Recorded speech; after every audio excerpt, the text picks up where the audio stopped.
देखो सतगुरु प्रसाद पौरी 36।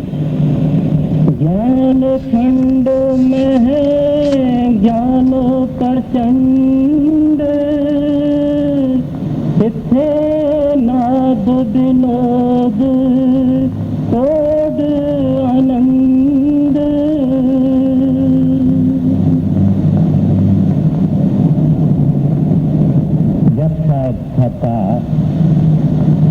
जप साहब में 38 पौड़ियां हैं और एक श्लोक है।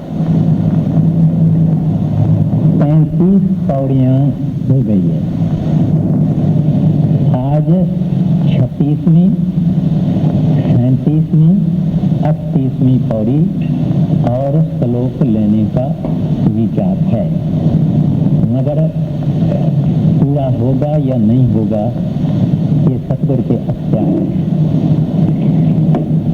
तो जो 35वीं पौड़ी है उसमें जिक्र है शेष दल कमल का। मैं फिर थोड़ा सा मुख्तसर में कहता हूँ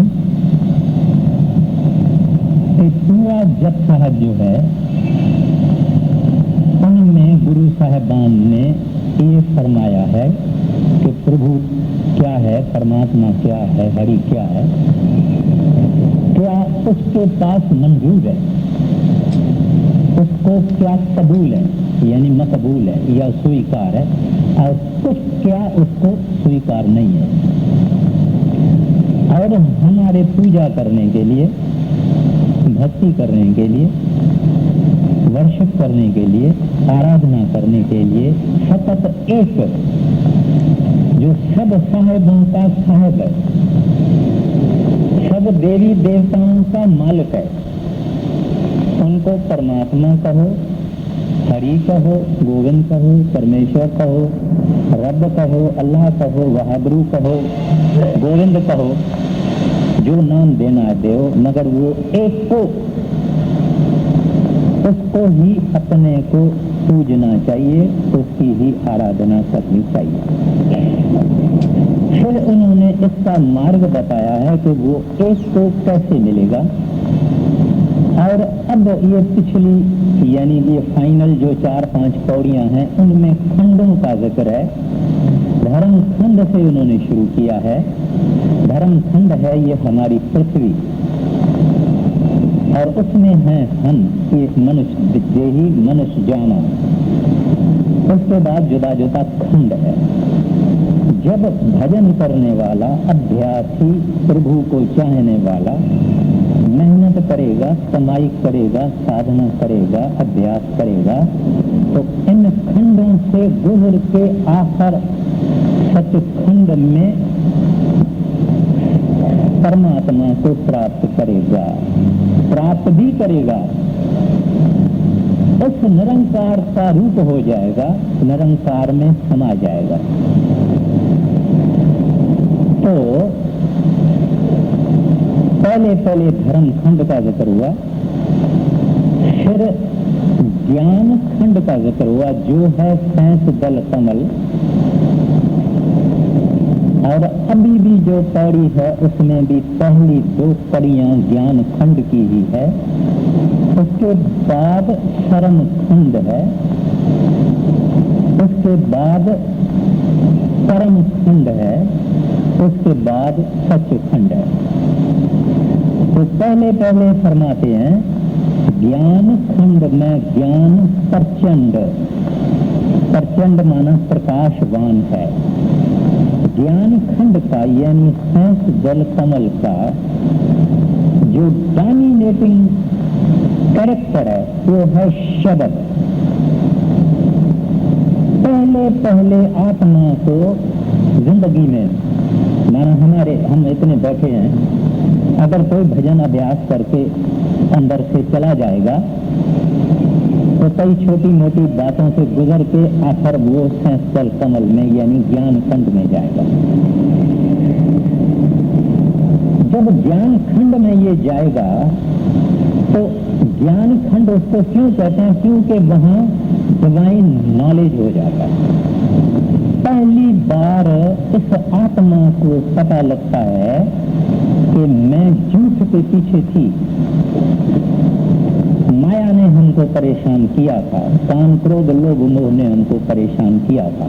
ये सारा जगत, सारी दुनिया ये राख है, खाक है, विष्टा है। इसको ये भी ज्ञान हो गया, मगर ये भी ज्ञान इसको मिला कि यहाँ शब्द क्या है, यानी आत्मा को एक मस्ती आ गई, खुशी आ गई, आनंद आ गया, सुख आ गया।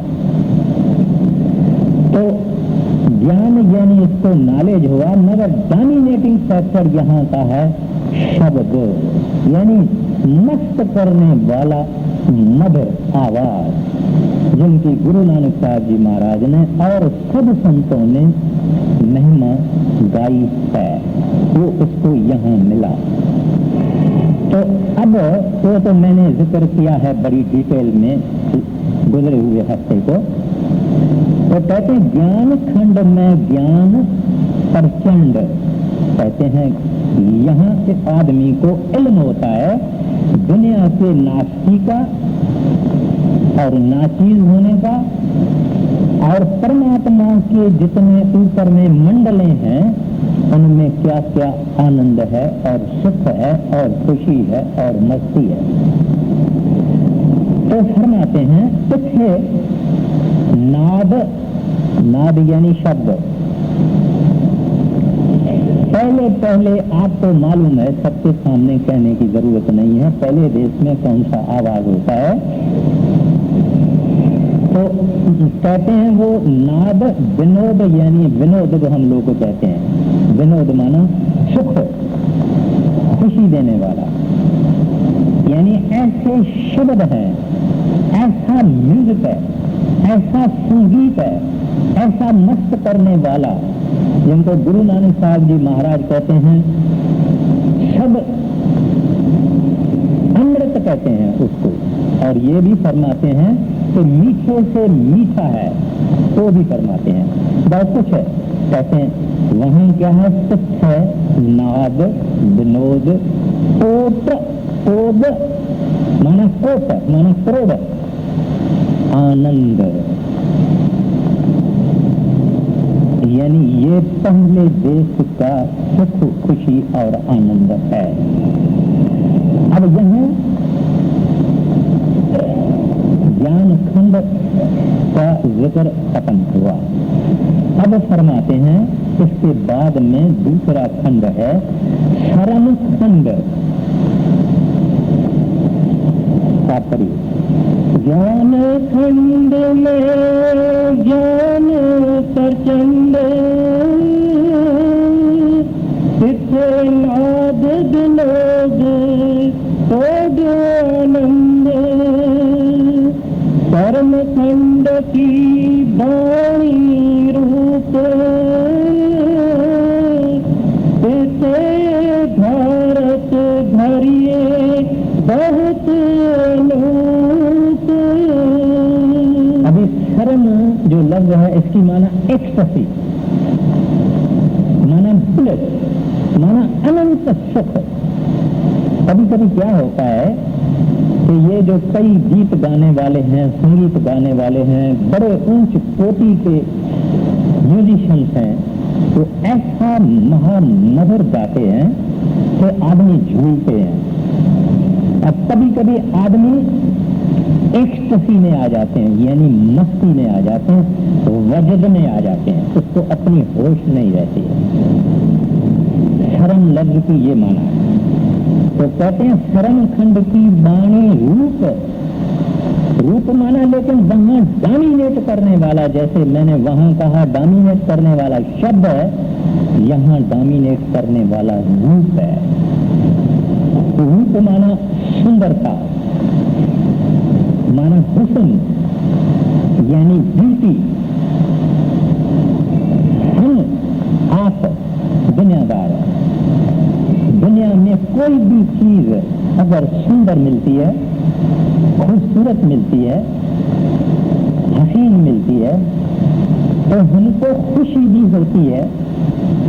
कोई चेहरा चाहे पुरुष का होवे चाहे नौजवान का होवे, चाहे स्त्री का होवे, चाहे कोई सामान होवे, चाहे कोई फर्नीचर होवे, कोई पेंटिंग होवे, कोई जेवर होवे, कोई ज्वेलरी होवे, जब वो सुंदर है तो दो बातें होती है। एक तो हमको देखने से खुशी भी होती है और खुशी भी होती है, और उसके अलावा हम चाहते हैं कि ये हमारा हो जाए, ये मेरा हो जाए, मैं किस तरह से इसको खरीदूं।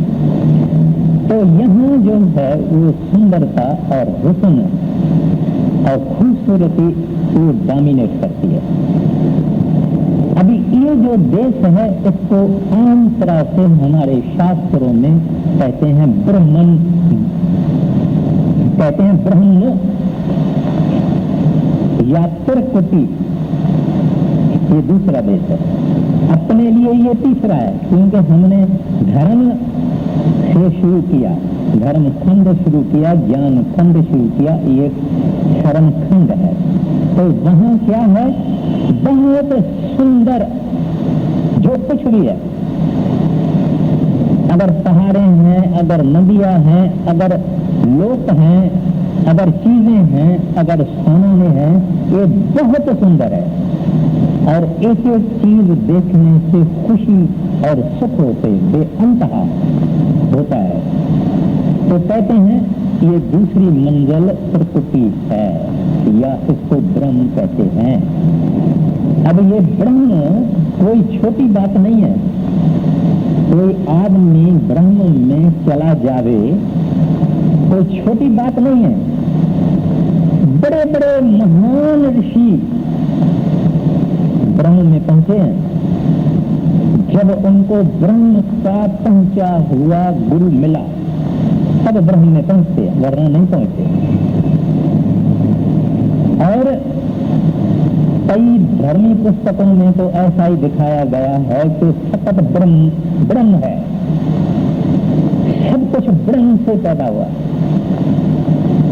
लेकिन नहीं, जो सच्चे संत यानी जैसे गुरु नानक साहब जी महाराज और सच्चे संत हुए हैं, उनके अनुसार ये ओम का देश है, ओंकार का देश है, दूसरा देश है। ये जो जप साहब में कहा जाता है एक ओंकार सतनाम कर्ता पुरुष, वो सही नहीं है। वो है एक को, क्योंकि ओंकार तो दूसरा देश है, हमको तो सचखंड में जाना है। तो कभी मैं आगे कभी जिक्र करूंगा। तो ये ओंकार का देश है। यहां से जब आत्मा आई तब मन लेके आई साथ में, मन इसने यहां से उठाया। कभी संत महात्मा कहते हैं कि मन कोई छोटी चीज नहीं है, ब्रह्म की अंश है। जैसे ये हमारी आत्मा सतपुरुष की अंश है, ऐसे ये मन भी ब्रह्म की अंश है। तो इस ब्रह्म का अभी जिक्र कहा जाता है। क्या कहते हैं? कहते हैं पिठ है। कहते हैं यहाँ क्या हो रहा है, भारत घड़िए बहुत अनूप। कहते हैं यहाँ अजीब रचना है, ब्रह्म का देश है। और जितने फॉर्म्स क्रिएट किए जाते हैं नीचे पृथ्वी पर आने के लिए, धर्मखंड के आने के लिए, ये यहाँ क्रिएशन होती है उसकी। और ये ब्रह्म देश ही हमारे इस पृथ्वी का, धर्मखंड का बिजली हाउस है, पावर हाउस बोलो, जो बोलना है बोलो। दुनिया में एक दरख्त होता है तो उसकी मूल होती है जमीन में, जमीन से पानी फेंकता है, नाइट्रोजन फेंकता है वगैरह। मगर ये जब जब हम ऊपर जाएंगे तो हमको पता लगता है कि ये उल्टा है। यानी इस धर्मखंड की जो मूल है, मूल माना पारें या जड़ें, ये ब्रह्मांड में है, वो ब्रह्म में है, ब्रह्मांड नहीं। ब्रह्म और ब्रह्मांड उसमें फर्क है। तो ब्रह्म में से हमारा ये देश यानी पृथ्वी और कई पृथ्वियां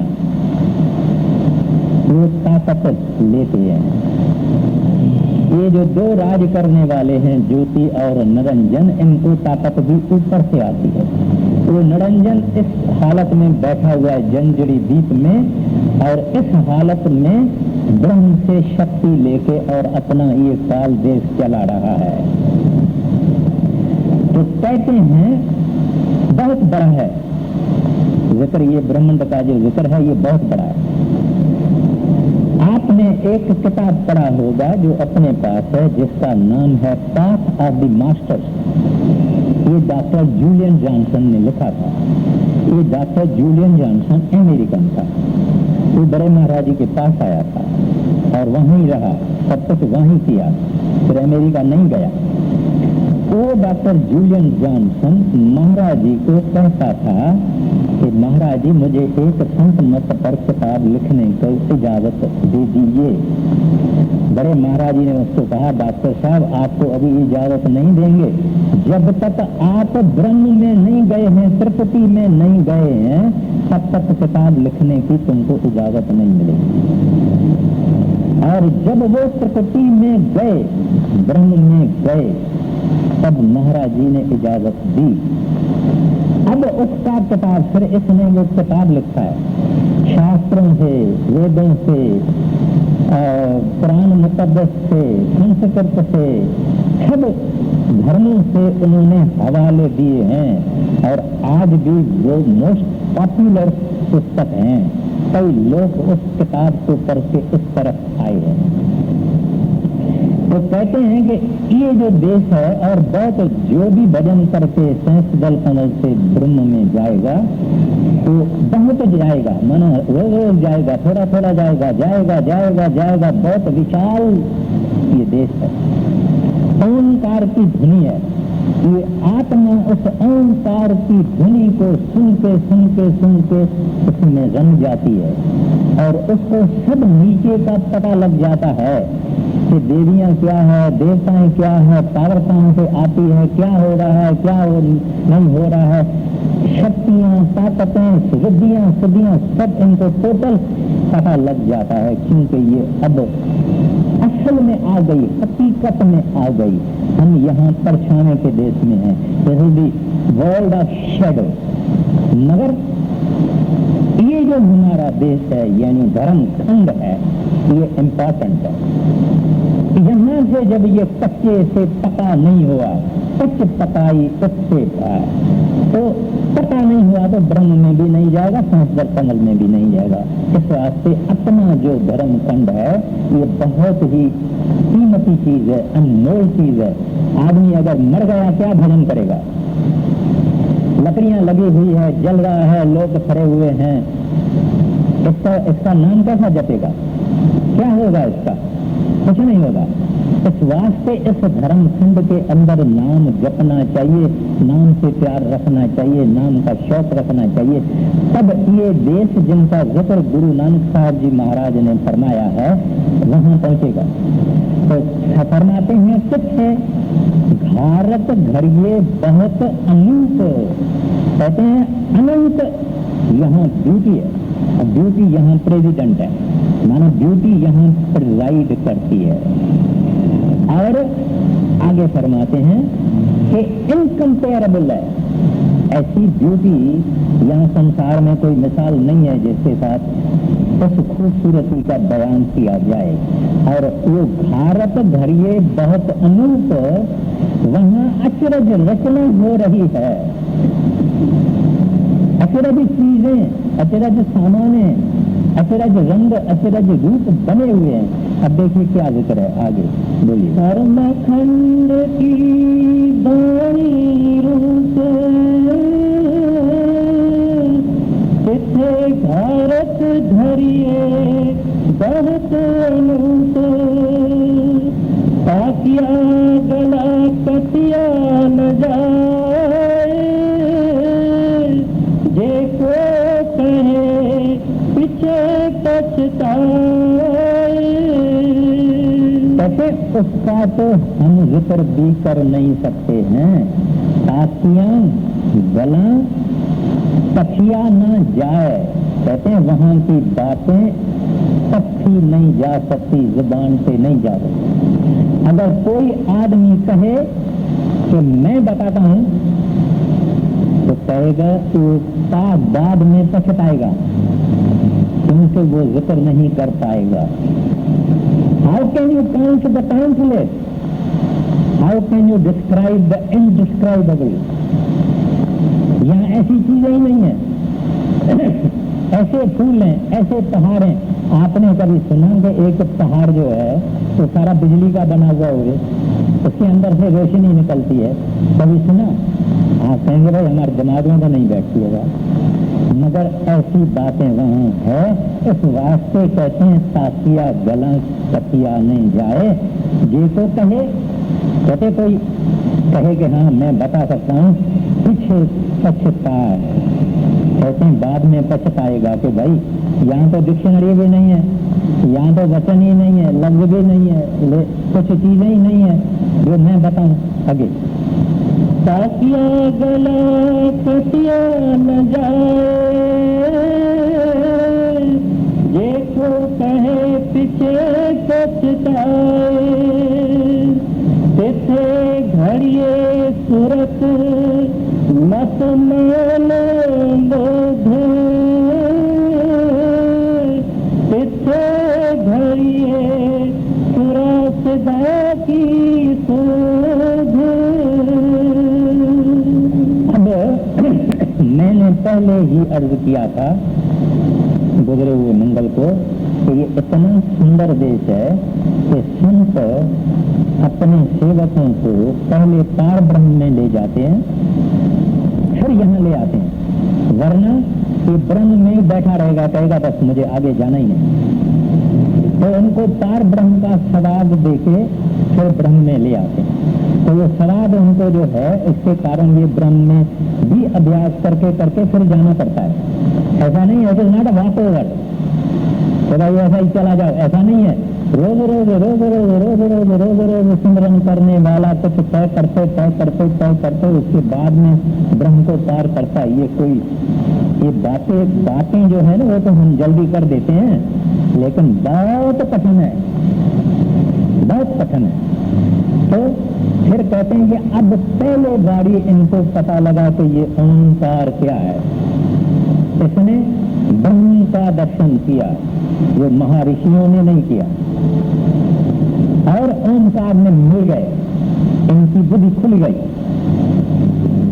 यानी सोल्स ओन विजडम, यानी ये आत्मा यहाँ जो है ये बेचारी अनारी है, इसके ऊपर मन बैठा हुआ है, यही इसको चलाता है, ये खाओ, ये पियो, ये देखो, इससे लड़ाई करो, इससे झगड़ा करो, ये करो। आत्मा तो हमारी निर्लेप है, निर्मल है, प्रभु की अंश है, मगर मन शैतान बैठा हुआ है, तो वो मन ही हमारे आत्मा को हैरान और परेशान करता है। अब ये यहाँ अपने आप इनको अपनी सियाणत आ गई, और क्योंकि ओम की इसने धुन सुनी तो इसको जितनी बाकी वास्तेदार ब्रह्म के अंदर में चीजें हैं,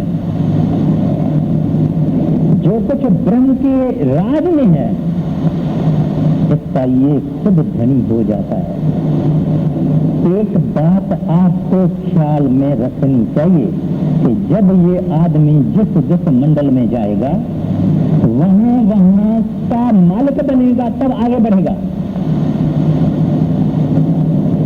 वहां वहां का मालिक बनेगा तब ये आगे बढ़ेगा। और ये संत जन है जो इन सब देशों में जब गुजरते हैं तब इनको नमस्कार होती है। आदेश से आदेश, ये संतों को नमस्कार होती, क्योंकि इन्होंने ये सब दर्जे पार किए हुए हैं और तय किए हुए हैं। और फिर ऐसे संत चुप रहते हैं, खामोश रहते हैं, दुनिया को कुछ बताते नहीं हैं कि वहाँ क्या है। कहते हैं चलो ना, सरदार बहादुर जी महाराज से किसी ने कहा कि महाराज जी अगर माँ अपना सत्संगी मांस मच्छी खाएगा फिर उसको क्या सजा मिलेगी? महाराज जी ने कहा सत्संगी खाएगा या न सत्संगी खाएगा, अंदर चल के देखो तो कितनी सजा मिलती है। अब देखिए, फिर एक माता सरदार बहादुर जी के पास आई, उनको कहने लगे, हजूर मुझे बड़ा तकलीफ है, कष्ट है, मैं इस प्रॉब्लम में फंसी हुई हूँ, हजूर दया करो।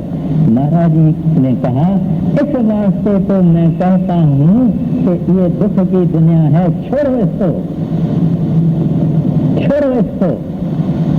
ज्यादा नहीं कहते हैं, लेकिन हमको अंदर में कुछ पैदा हो जावे, कुछ शौक पैदा हो जावे, कुछ मालिक की तरफ थोड़ी नजर हमारी जावे, इस रास्ते कहते हैं छोड़ो इसको, ये तो है गंद की चीज, ये तो है दुख की चीज, ये तो है कष्ट की चीज, चलो उधर।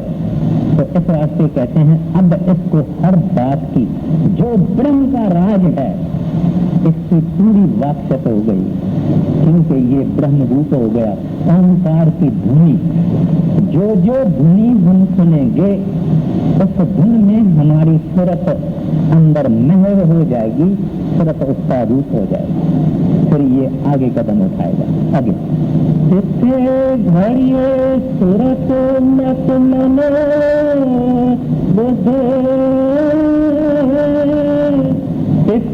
घड़िए सूरत सुध और 37 कर्म खंड की बाणी जोर इसे हर न कोई और। अभी कर्म आम आदमी समझता है कि कर्म माना कर्म माना एक्शन, जिसका जिक्र श्री कृष्ण महाराज जी ने गीता के अंदर बहुत खूबसूरत तरीके से किया है। तो कहते हैं ये कर्म नहीं है, ये है कर्म दया, रहमत, मेहरबानी, करुणा, कंपैशन, जिनसे मालिक दया मेहर है, यहाँ से खूब दया मेहर होती है, जहाँ जो पहुंचते हैं वो भी दया मेहर उनको बहुत मिलती है।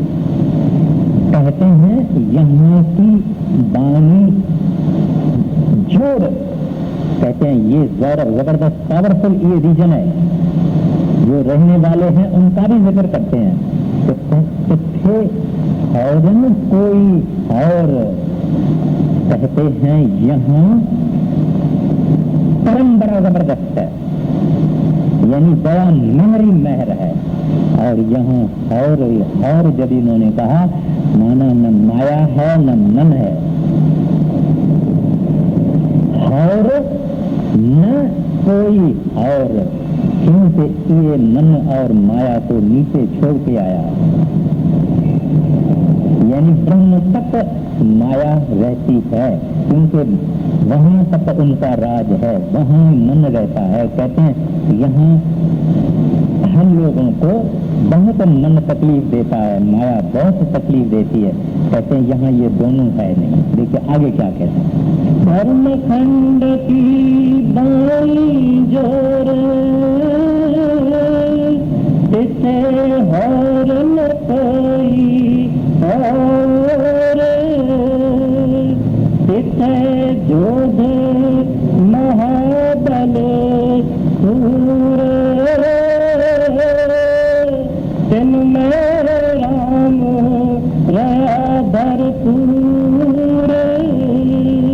अब कहते हैं यहाँ दया मेहर का तो ये देश है, लेकिन डोमिनेटिंग जो है वो शब्द है, शब्दी शब्द बहुत पावरफुल, खींचने वाला। कहते हैं यहाँ कौन रहते हैं, कौन आते हैं, तो जोध जोधा, कौन थे जोधा, ये नहीं ऐसा मसल वाले, ना, जिन्होंने मन से लड़ाई की है। मन कहता है अरे भाई आम खा लो, फिर मौसम देरी से आएगी, 1 खाओ, 2 खाओ, 3 खाओ। मन इसको ये नहीं कहता है कि संभाल करना तकलीफ होगी, नहीं कहता है खाओ, बहुत लजीज है, मौसम अभी खत्म होने में है, खा लो। इस तरह से हमको सब बुराइयां, खराबियां, आकर्षण करने वाली चीजें, ऐश व इशरत वाली चीजें, ये सब चीजें हमको खराब करती है। इन सबको लात मार के जो ऊपर चला जाता है भजन करके, उनको गुरु नानक साहब जी महाराज कहते हैं तुच्छ जोध। कहते हैं वहां वो जोधे योद्धा, इसको युद्ध से योद्धा निकला, युद्ध करने वाले। हम जब भजन में बैठते हैं फिर मन कहाँ कहाँ भागता है, कैसी कैसी बातें सामने ले आता है, दुश्मन नहीं दोस्त ये वो वगैरह चिंता फिक्र वगैरह वगैरह वगैरह सब लाता है। मगर जो जोधे हैं उनको हटा के दूर करते हैं और कहते हैं महाबल सूर। कहते हैं वो महाबली है। लड़ना तलवार से, बंदूक से क्या है, तो कोई पहलवानी नहीं है। ये जो बड़े में बड़ा पहलवान हमारे अंदर बैठा है, हमारा गला घोंट के बैठा, उस पहलवान को मारना, उनको कहते हैं योधे। वो योधे जोध महाबल सूर। और कहते हैं और क्या हुआ, जब ये मन को मार के माया के देश से निकल के ऊपर आ गया, कर्म खंड में आ गया, उनमें राम रहा भरपूर। अब पहली बारी सारे जगसात में आपने कई जगसात करने वाले हैं नियम से, मुझे मालूम है, और मुझे भी भूलचूक मेरी माफ करना, मैं एक मामूली बंदा हूँ। पहली बारी राम लफ्ज इस्तेमाल किया गुरु नानक साहब ने, राम की माना जो जरे जरे में रम्या हुआ होवे। कहते हैं उनके हृदय में भरपूर क्या है, राम माना वागुरु प्रभु कथा सुख, उनके हृदय में वो राम है, प्रभु है। हमारे हृदय में क्या है बताने की जरूरत नहीं है। आपके अंदर भी हमारे अंदर भी मन और माया का जोर है, निर्बल है, कमजोर है, हम नहीं लड़ सकते, लेकिन ये लड़के यहाँ आ गए हैं। ऐसा से कहते हैं राम से ये भरपूर है। अभी देखिए आगे क्या फरमाते हैं, इसमें जो बल सूरे इनमें राम रहा भरपूर। इसे सीतो सीता महिमा नाहे ताके रूप में कतनी जाए। ओ नाओ मरहे ना थागे जाए, जिनके राम वफर मन माहे। फरमाते हैं तुझे सीतो सीता मां है। कहते हैं वहां उनकी क्या हालत है, सीता यानी हमारी सूरत, सीतो मानो शब्द। कहते हैं वहां उनकी सूरत शब्द के साथ, यहाँ गुरु नानक साहब जी महाराज एक बड़ा सुंदर एक रूपक बयान करते हैं। सीतो सीता, सीतो का माना शब्द है, वो सूरत है, कहते हैं उनसे भरपूर हैं। और सीता माना सिए हुए हैं, जैसे एक कपड़ा दूसरे कपड़े से हम सिलाई करते हैं ना, कहते हैं वो शब्द के साथ सिए हुए हैं, जुड़े हुए हैं, दे आर जॉइंट, मिले हुए हैं। तो थे सीतो सीता महिमा माए, तासे रूप न कथने जाए। कहते हैं वो उनका रूप बयान नहीं किया जा सकता, क्योंकि इस आत्मा का प्रकाश 12 सूर्यों का है। एक सूरज हम देख नहीं सकते हैं, इसका अपना प्रकाश 12 सूर्यों का है, मगर ये अब आ गई है पार ब्रह्म में, 10वें द्वार में। इस वास्ते कहते हैं इनका प्रकाश और इनकी खूबसूरती, इसकी सुंदरता बयान से बाहर है, क्योंकि ये शब्द में रमे हुए हैं। और शब्द की एक बड़े से बड़ी खूबसूरती है, खुद परमात्मा है, महानिर्मल है, और हमारी मैल साफ करने वाली और कोई चीज नहीं है। एक गुरु का इश्क, एक गुरु का प्यार, एक गुरु से प्रेम और लगन, एक शब्द में जुड़ना, इससे हमारी आत्मा पाक पवित्र निर्मल हो जाती है। इसमें कोई अवगुण नहीं, कोई बुरा विचार नहीं, कोई उम्र खराब नहीं। बस अब भी तैयारी है इनकी, क्योंकि इनके बाद आएगा भंवर गुफा, जो है खाई, जो है डेवड़ी, जो है सचखंड के चारों तरफ। आगे जैसे राजाएं महाराजाएं अपने किला जो बनाते थे, फोर्ट बनाते थे, उसके चौधारी एक पानी का दरिया रखते थे, माना एक लेक रखते थे नकली, ताकि कोई क्रॉस न कर पाए। तो वो भंवर गुफा वाली जो महासुन है वो सचखंड के इर्द गिर्द है। अब जो आदमी यहाँ आता है तो इंतजार है प्रभु को देखने के लिए, सतपुरुष का दर्शन करने के लिए वो इंतजार में रहता है कि हम आए। जैसे हाजी हैं, माना हज पर जो लोग जाते हैं, स्टीमर में जाते हैं, अभी उनको दूर दूर से दिखाई देता है मक्का शरीफ, मदीना वगैरह वगैरह, तो कहते हैं अब आए जी, अब देखेंगे, अब उतरेंगे और अब मिलेंगे। ऐसे यहाँ जो भी हैं वो इस इंतजार में है कि अपने प्रीतम को देखेंगे, अपने बेलवेद को मिलेंगे। हमारा जो असल पिता है, हमारा जो असल बाप है, जो साहिब है, जो सब कुछ है, जो करतार है, हम उसको मिलेंगे। तो क्या फरमाते हैं, तिथे सीतो सीता महिमा माए, ताके रूप में कथनी जाए। कहते हैं उसका रूप बयान नहीं होता, उसमें इतनी चमक है, इतनी उसमें स्पेशल है। आगे नाव मरहे न ठागे जाए, जिनके राम वसे मन माहे, तिथे भगत वसे के लोए,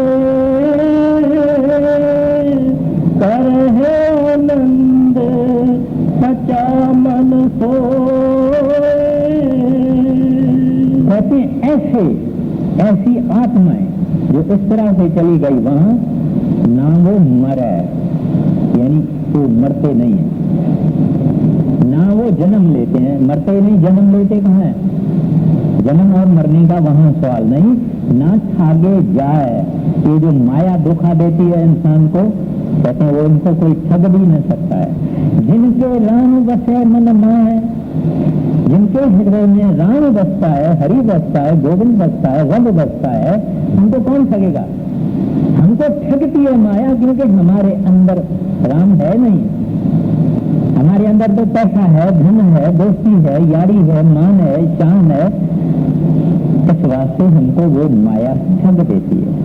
कई चीजें सामान्य दिखा के, कई यानी लालचें देके माया हमको गिरा देती। फिर आगे फरमाते हैं, किथे भक्त वसय के लो यानी लो, कई प्लेनेट्स हैं, कई कुछ है, उनके अंदर भक्त बसते हैं। वहां के जो इनहेबिटेंट्स हैं, रहने वाले हैं, ये सब भक्त हैं। आप भक्त किसको कहते हैं? जो मालिक के प्रेम में मस्त है, जो नशे में है, जिनके पास वाहगुरु हृदय में है, परमात्मा हृदय में है, रब हृदय में है, ये कहते हैं वो प्रोढ़ हैं। इस तरह से उन लोगों में बसते हैं। अब खुशी और आनंद है और आशा है साहिब से मिलने की, उस आशा में बैठे हुए हैं। मगर ध्यान फिर भी साहिब का है, लेकिन यहाँ साहिब के सवा भी चीजें हैं। एक बात ख्याल में रखनी चाहिए, यहाँ इतनी जितनी सब है, ये सब घरत होती है, ये होता है, ये होते हैं, कई है वगैरह, लेकिन सचखंड में फकत साहिब है। जो कुछ है साहिब वही साहिब है, और वो कोई छोटा देश नहीं है।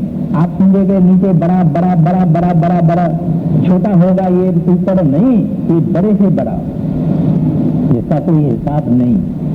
तो इस वास्ते कहते हैं कि भक्त बस हैं, कहते हैं उन ये करोड़ों भक्त उस परमात्मा के प्रेम के रंग में बसते हैं और रहते हैं। अभी जिक्र आता है सचखंड का। अभी किथे भगत वसे के लोए, करे आनंद सचा मन सोए। सचखंड वसे निरंकार, कर कर वेखे नजर निहाल। अब वो सतपुरुष सचखंड में हैं और बड़े महाराज जी ने अपने सत्संगों में कहा है कि भाई दुनिया तो कहती है कि उसको आकार है नहीं, कुछ तो है जिसके पीछे ये सारा जहान और संत और फकीर और दरवेश जो पीछे जाते हैं, कुछ तो है। तो हवा के त्रासे नहीं है। जब कुछ लोग ऐसे हैं जो निराकार कहते हैं मानो हवा है, इसको आकार नहीं है, हवा का कोई रूप नहीं है, कहते हैं ऐसे फैली हुई नहीं है चीज, क्या है जो है सो है। इस वास्ते कहते हैं सचखंड वसे निरंकार, कहते हैं वो साहब बसता है, करता क्या है, कर कर वेख नजर निहाल। उसने जो ये सारी सृष्टि पैदा की, ऊपर सचखंड की बात, उधर कौन है, हंस। हंस कौन है, जिन्होंने सब पर्दे उतार दिए हैं, माना शरीर भी उतार दिया, एस्ट्रल बॉडी भी उतार दिया, काजल बॉडी भी उतार दिया, सब उतार दिया, अभी फकत आत्मा जाके ठहरी है। कहते हैं उनको देख देख के वो सतपुरुष खुश होता है और नजर अपनी दृष्टि से उनको निहाल कर रहा है। अभी निहाल लफ्ज बड़ा सुंदर लफ्ज है। निहाल का क्या मतलब है कि आदमी का एक रोम रोम तन मन धन रोम रोम जिसका खुश हो जाए, कहते हैं तो निहाल हो गया है। हमको तो उन्होंने निहाल कर दिया। इसके अलावा कोई ऐसा शब्द यहाँ नहीं है, हमारी डिक्शनरियों में नहीं है इससे ज्यादा निहाल जैसा लगता। कहते हैं इस वास्ते वो आप भी खुश हैं और उनके जितने भी हंस हैं, जो भी वहां बैठे हुए हैं अनंत, कहते हैं वो भी निहाल हो जाते हैं। मैं फिर अर्ज करता हूँ, सच खंड वस निरंकार कर कर लेख है। अपना ही जो ये सारा उन्होंने मैनिफेस्टेशन की है, कहते हैं उसको देख के खुश होता है और उस सारी मैनिफेस्टेशन को यानी अपने हंसों को निहाल कर रहा है। आगे सचखंड वसे निरंकार,